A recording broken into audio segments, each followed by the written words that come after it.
What's going on, guys? Figured I started the year with a game room tour. Now, as you guys know, earlier last year I had to move back to the smaller game room due to, welcoming a new member to the family. So I needed that big room to convert it back into a nursery slash our bedroom again and make all those changes happen. So it was a massive ordeal to get that done and move everything around. Stuff went into the garage, stuff went into other rooms, and stuff went, and then the majority of the collection went in here. So it was a lot of work to get that done, but we've got it done for now. And I figured I'd show you the game room. I've gone ahead and removed the Noir cabinets that were in here, and I moved them out to the living room. I had to rearrange the living room too. So I have two of the Versa setup that I had here in the game room, and then I've added these mats here below. I got them off Temu. I know people are really particular about Temu, but they do offer really good deals for first-time buyers. So maybe if you want to buy once from them, I would recommend it. This is one of the few things that I would recommend from them because you can get them for like 10 to 15 bucks, and they're pretty decent. They're pretty decent. They're pretty thick. So I'd recommend them for anybody. If they want to use Temu at least once in their lifetime, just go ahead and use it for getting some stuff like this. I don't even have the app anymore because, they just constantly bombard you with notifications and stuff. So I just got rid of the app. But at least I got one thing that I wanted out of it. Now, to show off the collection, I still have my Super Smash Bros. Ultimate Translite from Best Buy. I picked this up brand new. I bought it off Mercari for like $100, which was a steal at the time, I think. And even is still now, because these things are only going to go up in value with over time. But I picked it up off Mercari from a gentleman. I think he probably worked at a factory there or something, because I also picked up the logo. So if you go to Best Buy, this is tied to a really big cabinet, and then the cabinet has like the Nintendo logo at the bottom that lights up. I don't have the cabinet, but I have the logo for it as well, stored away. So hopefully I'll find that cabinet one day. But it's Best Buy is one of the most difficult places to get anything from because they're very, very picky about that, what they let go from whenever they liquidate those stores. But regardless, I got that brand new. There's probably about 2 or 3 out in the wild that I'm aware of in collector hands. So it's a very sought after rare item, and nobody really wants to let go of it. I'm the only one that's displaying it. Actually, everybody else probably has it stored away or something.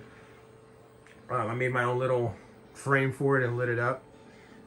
There might be others out there, but it's very difficult to know because they might be in like Nintendo Store Reps collections and stuff like that. You just never know. But I love that. It's one of the centerpieces of my collection. And then the next thing I have still is I have my Target variant kiosk that I bought. So I bought just the shell for about $400 from a guy out in Chicago about a year and a half ago. And then I had it shipped over. And so I bought it with just a shell. I had the Translite, but it was missing a lot of the pieces down here. And because I'd been finding other Switch kiosks, I just pieced this one back together and made it complete. What I do like about this tabletop is that, unlike the Walmart variant, which is like short all the way up to here, this one kind of goes the full length on the Translite, so it goes the full length. So that looks really good. And then I coupled it together with this Bose display cabinet from Walmart. So if you go to Walmart, you'll find this Bose display usually at the Walmart where they're displaying all the Bose stuff that they're trying to sell you. Some stores might not have it, but the majority here in my area still do have it. I was able to acquire one through a liquidation, which is really rare because they usually don't really want to give these out in the liquidation to sell them, but I was able to get it. And I immediately put it on top of this, and it just fits really, really perfectly on it. I stuck on these, they're like stickers, but really thick vinyl stickers. They were on my Wii kiosk before I sold it. And so I just took them off and saved them and put them on there just to kind of add more to the cabinet. So it looks really, really nice. And I mean, if you go to Target, these kiosks are just sitting on top of a generic cream colored security cabinet. So it's nothing special. It's not like Walmart. Walmart had an actual cabinet design for their Switch kiosk, which is pretty rare because you don't see that. Most of the tabletops that you ever come across, they don't, at least the newer variants, they don't have a personalized display case to go below them.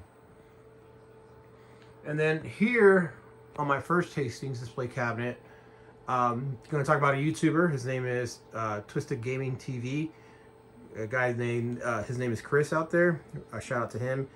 He's a pretty good, decent guy. I really enjoyed. I've done several deals with him. I've got the Nintendo DS sign as well from him in the past, and so we've been doing different deals for different signage and stuff in the past. For this one though, I traded him my Chulix that I highly modified. So that Chulix that he has and he's been showing off, that's the one that I worked on. And so I was really glad to do the trade because I really wanted a fiber optic sign. And he really wanted a Chulix. So we did the trade and then I put cash on top. It was not cheap, but I really wanted it. So one of the few times I was able to acquire something I really, really wanted locally. And then if you go down here, I have this Hastings display cabinet really decked out with a lot of signage. I just don't want the Hastings. I want there to be signage to kind of, you know, mimic the store a lot. Like these leaf blades here for Super Nintendo Classic and then Metroid. And I have a lot of these leaf blades stored away. Like tons of them stored away that I was able to collect. Because now Walmart doesn't even display these leaf blades anymore. Like, they're not doing it anymore. And they got these newer cabinets that don't have the ability to put the leaf blades, so they're just done with it. Like, Nintendo of America has just kind of really gotten lazy with their marketing now. Or maybe they just don't want to do it anymore. Who knows? Another thing that I do a lot is I like to piece things together. So this Wii console was pieced together. I had the original red Wii when it first came out, but you know, silly me at the time threw away the box. But I was able to go to Facebook Marketplace and find the box again, and then I pieced it back together to make it CIB again. Same thing with the Mario Maker. I have one fully complete in the back, and I use that as a template to complete this one. I was never able to acquire the insert for the amiibo. There's like a cardboard insert to make sure the amiibo stays in position there. And so I used the original. I made a cutout of the original to make this one. So you just got to do what you got to do. So that's really cool. A lot of things that I've been collecting also have been these advertisements that Walmart has recently been using in their display cabinets and sticking them on here. The way I'm sticking them on there is I'm using these magnetic. I'm gonna take one out so you guys can see, but it's like this. It has a back strip it's a magnetic strip, and literally I just stick it on over, drop it in place, and it's really easy to pop in and out, change out to different artworks.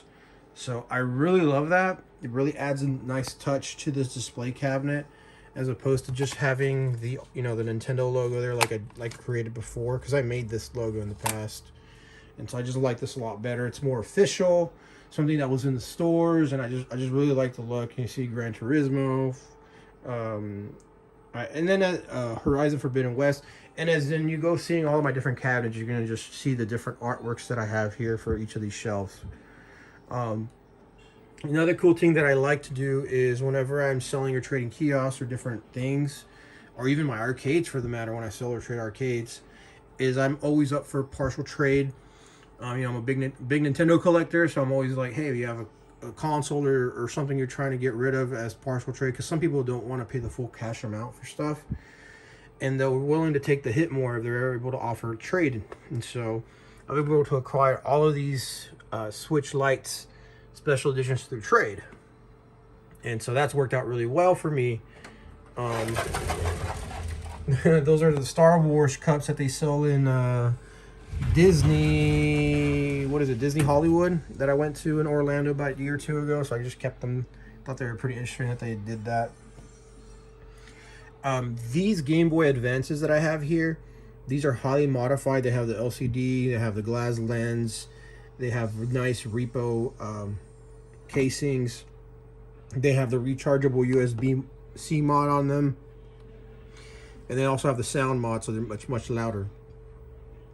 So these are really nice. And I think this one even has LEDs built into it so that it lights up whenever you hit a button, certain buttons at least, I think. Yeah, I guess when you hit the triggers, those light up. And then you can change the brightness and do a lot of cool things with these. And I got these through trades as well. So when I was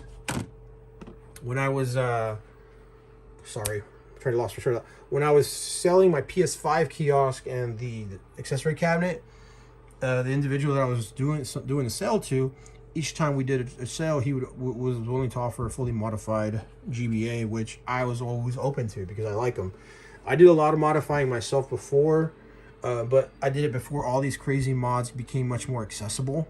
Like back then when I was doing the mods, you had to source AGS 101 from broken, AGS 101 consoles that were broken to kind of source the screens and then fit them on there. And it was barely starting to bloom. It was like 2018 when it really started to take off. And now just there's so many options out there that I'm so jealous of. I just never really got around to do it. Now, I'm really glad that I picked up the Black Friday specials. Oh, look at that. My Switch finally updated, or finally went out of maintenance mode, so now you can play with it. The thing about these is they have like a certain schedule. They go into maintenance mode and then they let you play, just like when you're in a store. So I think that's really interesting. But I'm glad I picked up this Black Friday 3DS. These were not very common in the United States. They really mostly sold the new 3DS XL in the States.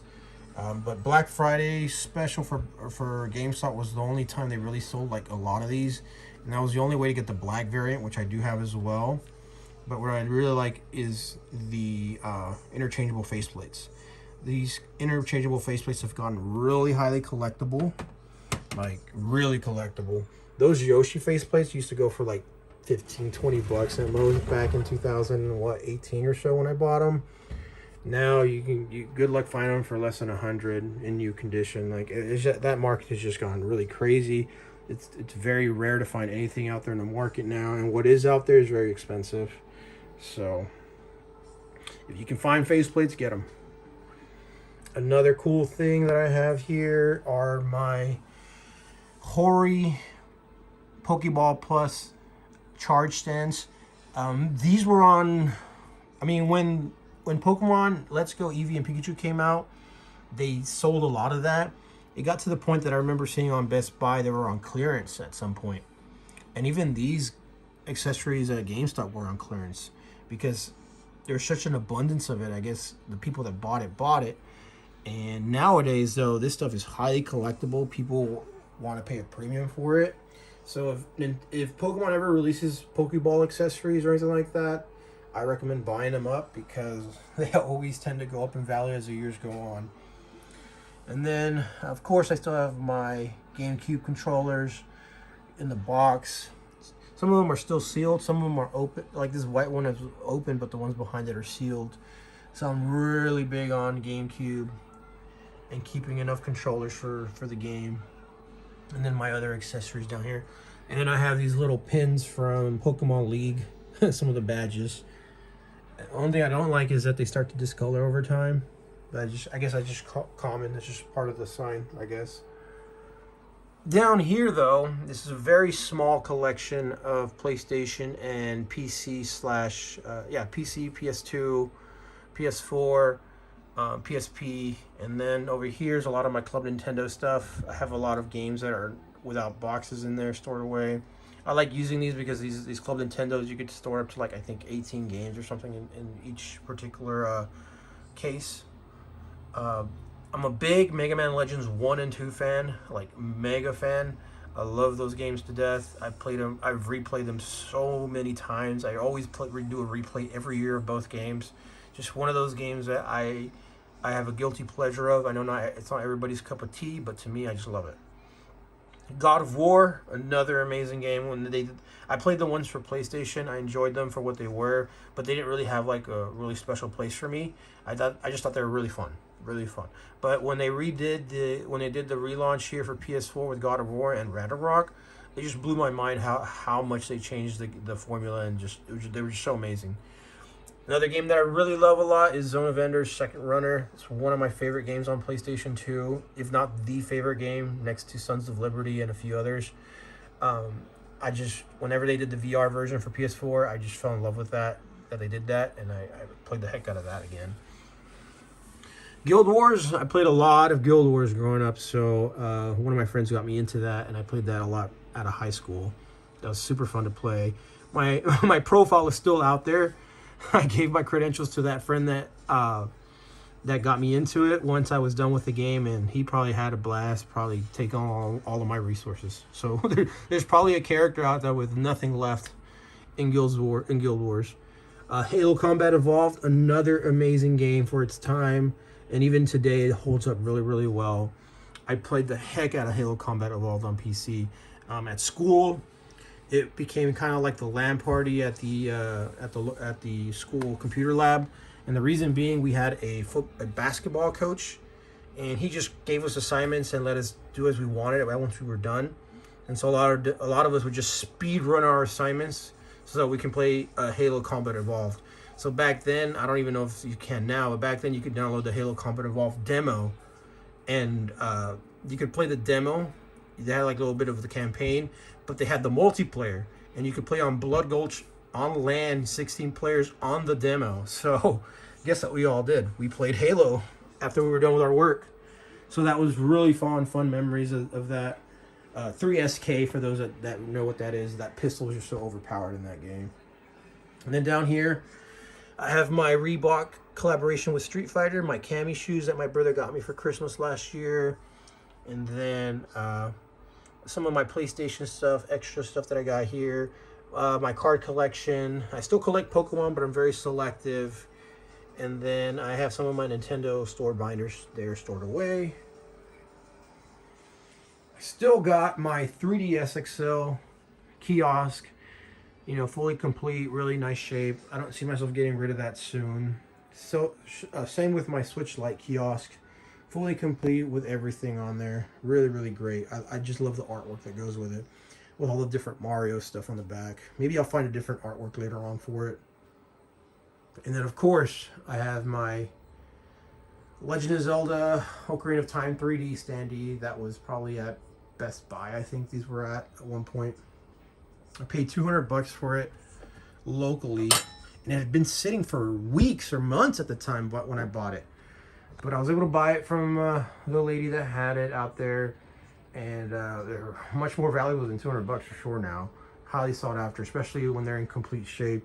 And I just like that they have the full links built into the little castle design. Just really cool.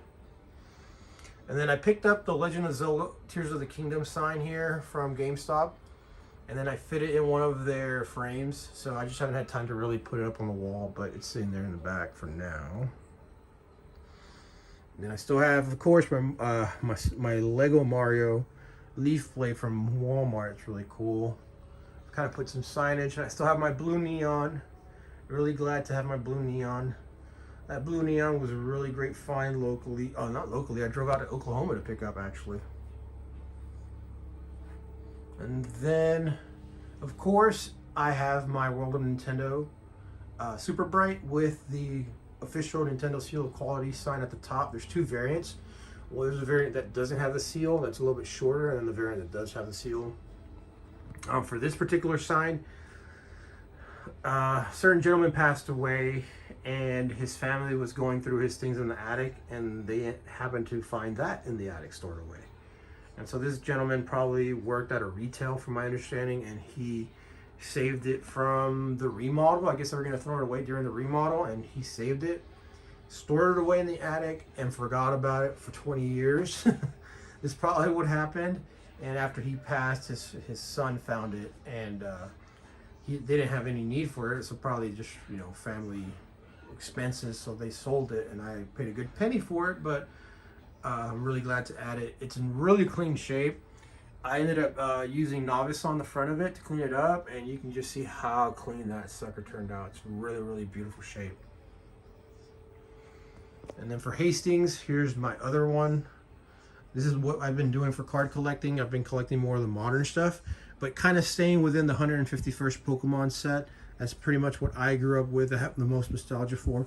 I have nostalgia also for Gold and Silver, but they don't really do much for Gold and Silver other than Lugia and Ho-Ho. They don't do the starters as much as, I guess. But regardless, that's pretty much what I'm collecting now. I did get a few things graded. I do collect a little bit of Yu-Gi-Oh as well. Some of the more, like, it's modern, but it's based off the vintage stuff. So that's what I collect for you, because that's what I grew up with. And then I can show you some of the stuff that I got graded. I went to Collecticon and got this stuff graded. So this Leafeon, no idea why I got a 6. Tell me why I got a 6. I have no clue. It looks to be in really good shape. I can't tell if there's a crease mark anywhere. I'm going to leave this in the video so you guys can tell me if I missed something. But I have my Pikachus here. There's one Pikachu. Another Pikachu. And they got it. Both got 9s. These are the metal cards. Here's my brother's Charizard that I got graded for him. And then this Charizard got an 8. And this Charizard got a 9. But the crazy thing is, I don't know why this got an 8. If you look really closely, it's missing a big chunk of its gold plating. Where is it? No clue. But it got an 8. And you know what? I'll buy it. I'll take that any day of the week, because they messed me up on that Sylveon getting a 6, but if they gave me an 8 on that Charizard, I'll take it. So I had a bunch of graded stuff before, and I just sold all of that, and I'm just kind of starting over slowly. I don't want to go too crazy on the Pokemon stuff. You know, it goes up in value over time, but... And then I guess I'll show you another cool thing. So here locally, we have a scene. There's a particular tournament that we have for Smash called Don't Get Tilted. And they have this thing where if you get top 8 after a certain amount of times, they'll make a card for you. And so my brother, he's pretty good at Smash. He mains Falcon, and they made a card out for him. And he gave me one of the cards that they made out for him. I think I'm going to have to start practicing it good at Smash again so I can get a card made for me. But I don't know. It's very hard once you have a family to really have time to do tournaments and stuff like that. You got someone that's hounding you down that you got to do all these responsibilities, so there's no much time for it. Now down here, here's my Bose display that I still have, and I like to use it because it lights up here. Here's all of my Bose headphones that I've collected over the years. I even have the silver version of those, of the 700s. So I have all the different versions that I like here. So my family and I, if we ever get on a plane, we can just listen to that and chill. Here's are some of my face plates that I got going on back here. And so I bought these in Japan when I was out there in 2016. to fix my throat. Back here, these are the white faceplates for that Yoshi that I showed you here. Even those faceplates, those Mario faceplates, are really sought after now. Like, they go for almost $100. So don't get me started on the Charizard. Now, these were never sold this way. I just took some out of one of my 3DS sets and just stuck it in there just to make it look really cool. And then, of course, my Mario pickup from last year. I traded my GameCube kiosk for this. And I got it signed by Charles Martinet at Collecticon. I ended up taking off the Mario from the statue here and just taking the flagpole. And so I was walking around with the flagpole, and everybody was pretty having fun taking pictures with me with the flagpole, or just taking pictures with the flagpole. And when I met up Charles, he was really excited to have this signed. Another thing is, a lot of collectors that have like the 4-foot Mario statues from the vintage ones, they've been taking their Marios to get signed by Charles. So pretty cool to see that people are taking some pretty collectible stuff to get him sign it. And then here I have my little GameStop display case. And I've added quite a few Game Boys to the collection. Like, I added the silver one through a trade when I was selling a kiosk.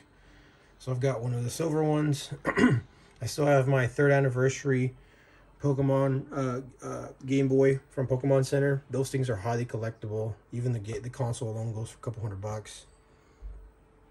$100. If you see here, though, most of these have a story with them that I can remember. Like, I paid $70 for this one, which is a really good deal. This I paid $25 for in Mercari, but it had a broken card reader, so I fixed the card reader, and now it's fully working again. This one was an offer at buy for $20. I was really glad to add that to the collection. This one up here was this Famicom one. I paid like 20 bucks for it a few years ago. It had a broken screen on front, so you could, and it had a little bit of damage here. But I went online and found the screen for like 10 or 15 bucks, and I got it fully working again. So I'm very resourceful like that. Having a broken screen or anything like that doesn't scare me, because I know I can repair it. This I picked up locally for 25, so that was really good. Sorry, my voice is starting to go out. And then I picked this up for 40 bucks on offer. And then I need to get the boxes, but they're hard to get the boxes sometimes. It's hard to get the box sometimes in the consoles themselves, I think. And then this is the Boxy Pixel that I got through the same trade from the same guy that I got the modded Game Boy Advances, so I'm really happy to have that. And then, of course, I have some retro watches here, Star Fox and Zelda that work. I just need to replace the batteries on them. My PSP, my reshell DSi that I put together, or a standard DS blue. And these tend to break a lot from the hinge. I have quite a few of them that are just broken from the hinge, and then the reshells are just crap. And then whenever I go to these conventions, like Comic-Con or Collecticon or whatever, I tend to always buy the cards that I really like, because you can get really good deals on them. Like I paid $8. I paid less than $8 because I bundled it with a bunch of other stuff. But I'll collect stuff that I really like, that I think for me that I want to collect. You see here, I have a lot of the Blastoise, and then back here you see here, I have a lot of these different cards that I will like. There might not be as sought after sometimes, but if I like it, I'll keep it. Another interesting story is for this Galaxy that I just added to the collection. This Galaxy was, when I bought it off Ricardo for 40 bucks, had a bad motherboard. It was fully complete, both screens were working, everything else was fine, just the board. They were trying to do some repair. I don't know what they were trying to repair, but they messed up the board bad. And so I knew it was a non-repairable board at the time. And then, so there was a guy in the marketplace that was trying to find a back plate and a top screen, because their version, the top screen was broken and the back plate was missing on theirs that they had just picked up. They never could find anybody with any of the parts that they needed, so they listed it for sale on offer for on Facebook Marketplace for $80. So then I immediately bought it from him. And from those two, I pieced this together, so now it's fully complete and really, really nice condition. So that's one way to not pay top dollar for stuff, is just take two broken and make one working, right? And get it at a good deal. And then on to my really cool pickups. I drove all the way to Cincinnati to pick up these behemoths. So if you guys remember, I picked up 10 of these in a line from a closed Walmart out in Cincinnati. Flew out there, got a U-Haul, did the entire thing, did a small video about it, and brought it all home, and it was a big deal to do all this, a big expense. But at the end of the day, these came out to be free after selling all the other cabinets, selling all the extra pieces and everything. These two cabinets turned out to be free, and then I got a little bit extra from it too. So it was well worth it. I've had people reach out to me wanting to buy these now, because I've really decked them out. I really lit them up and put as much artwork on them, and these are really just nice. And the one thing you have to understand about like the stores in today's world is, as far as in the United States, this is all going away. I mean, just look at Best Buy. Best Buy is doing away with a lot of their physical media now. I would imagine Walmart and Target will be following suit as well in the near future. So this is a dying thing that our future generations are not going to see. So in my mind, not only am I preserving it for myself, because this is something that I grew up with and I'm very nostalgic for, because I'm always going to remember being a kid going down here, grabbing a controller down here, and then using the breakneck angle to look up to play the game. And it wasn't that long ago you could still do that.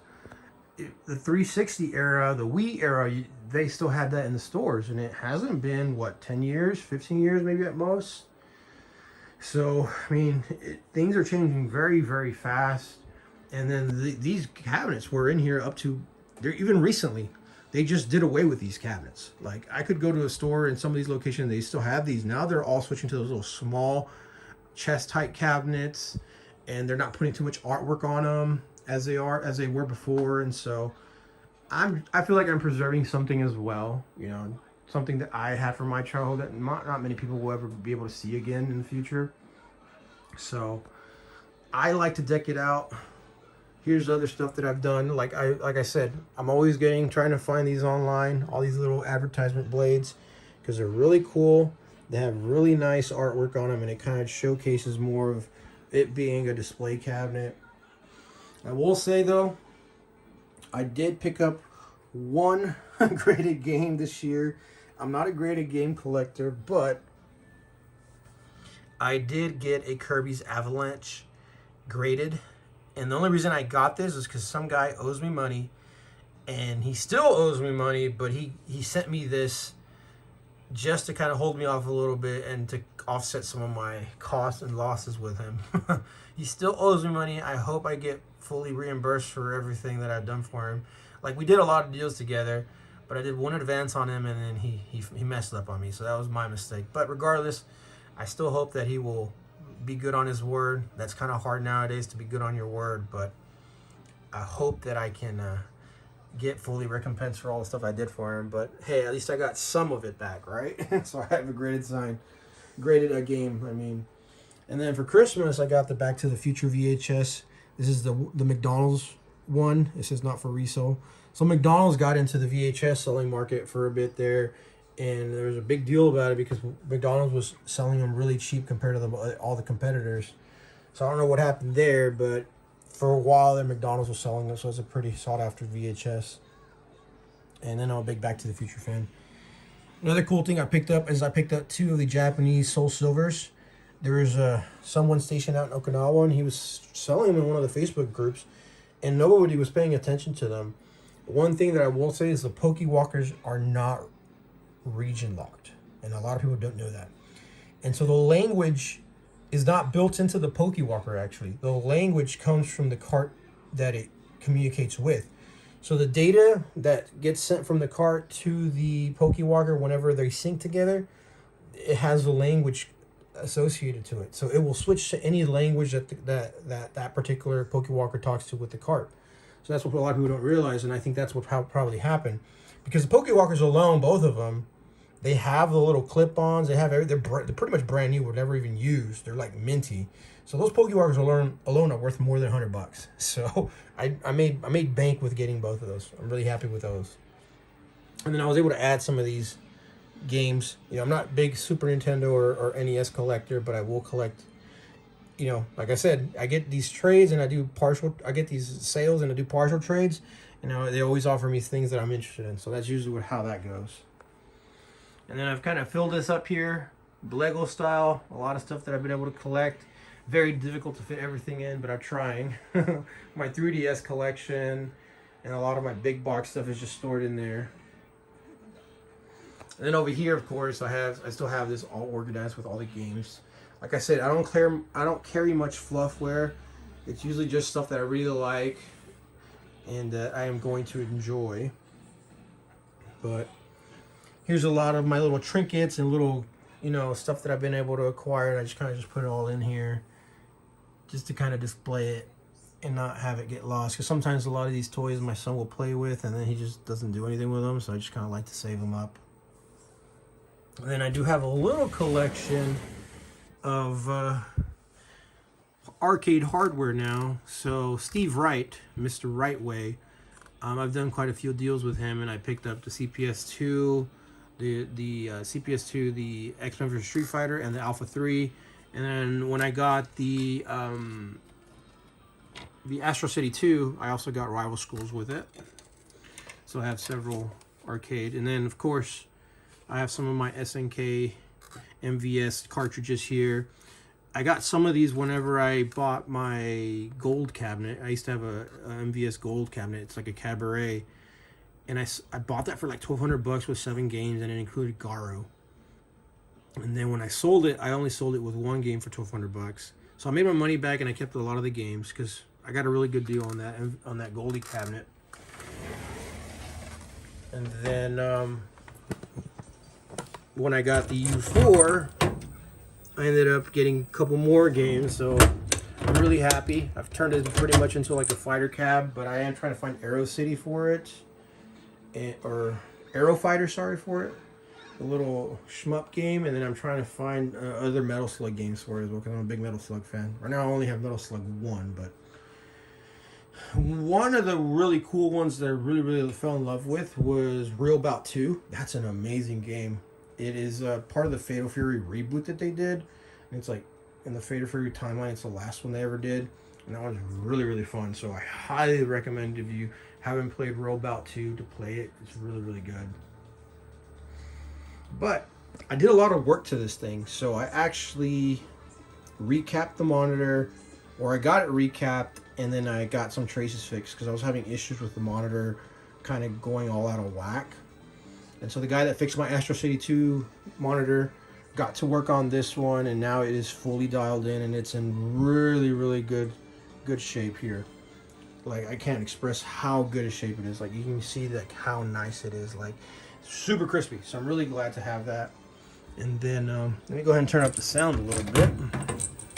Oh, and before I show you this, I did pick up another sign. So this is a shelf. Now it's double-sided, but I took it out half apart, and it had Nintendo 64 on the front of it there. You can see where it was stuck on in the stickers. And there's the other half of it just put down there, and then there's a little the bracket that goes on the bottom to keep it standing up. So I got this when I went to Houston for my birthday, and so I was able to get this for my birthday from some guy that was trying to sell it. So I'm really glad to add this to the collection. But back to the U4. So the U4, like I said, it's been heavily modified. And right now I have a coin switch here. So, Real Bout 2. So, this game, I don't know why. Terry, I don't know why Rick was introduced into this game, and never once was he ever introduced again. But this guy has an amazing soundtrack, and he's super busted in this game. His moveset is really crazy. See, this game is really fun. So I love it. Yeah, his moveset is really crazy. Soundtrack is really good. I don't know why he's that good. Let me see if I can control the